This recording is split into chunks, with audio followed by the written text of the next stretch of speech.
స్నానమందు లేదు, పానమందు లేదు, మంత్ర తంత్రములందు మహిమ లేదు, గుణము కుదరనేని ఘనయోగి తానవును.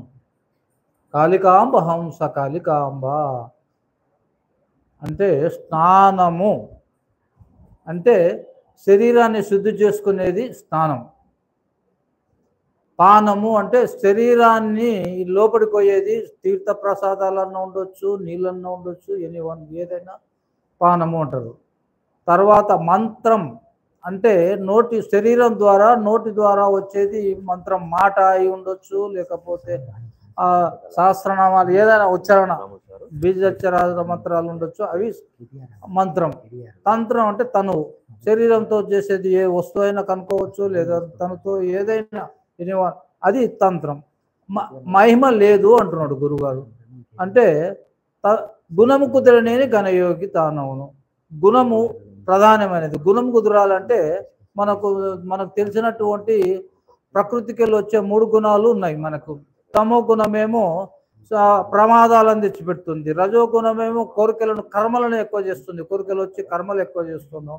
సాత్విక గుణమేమో సుఖాన్ని భోగాన్ని అనుభవించడానికి పనికొస్తుంది. మళ్ళీ గుణం కుదరాలంటే మనకు జ్ఞానాన్ని పెంచుకోవాల్సి వస్తుంది. ఆ జ్ఞానాన్ని మనము ధ్యానంలోకి వచ్చిన తర్వాత అజ్ఞానాన్ని అణచివేసి ఇంకిత జ్ఞానం ద్వారా మనం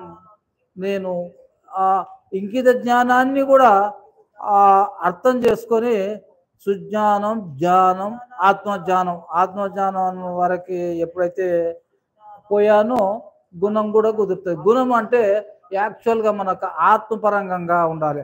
అంటే ఈ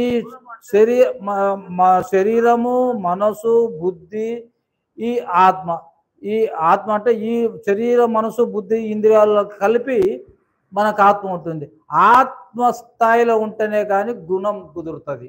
గుణవంతుడు కావాలంటే ఆత్మస్థాయిలో ఎప్పుడైతే మనకు పనులు చేస్తామో ఆ పనులు మనకు గుణం కుదిరినట్టు. అంటే మంచి పనులు చేయడం, మంచి 10 మందితో మెచ్చుకునే విధంగా ఉండడం, అలాంటిది గుణం కుదరడం. అంటే కాళికాంబ హంస కాళికాంబ అంటే ఓ జగన్మాత అయిన ఓ కాళీ మన జగత్మాత నా ఆత్మ ద్వారా ఎక్కడి నుంచి అయితే వచ్చానో అక్కడికి చేరుకోవడానికి మనకు ఈ ధ్యానం సహకరిస్తుంది.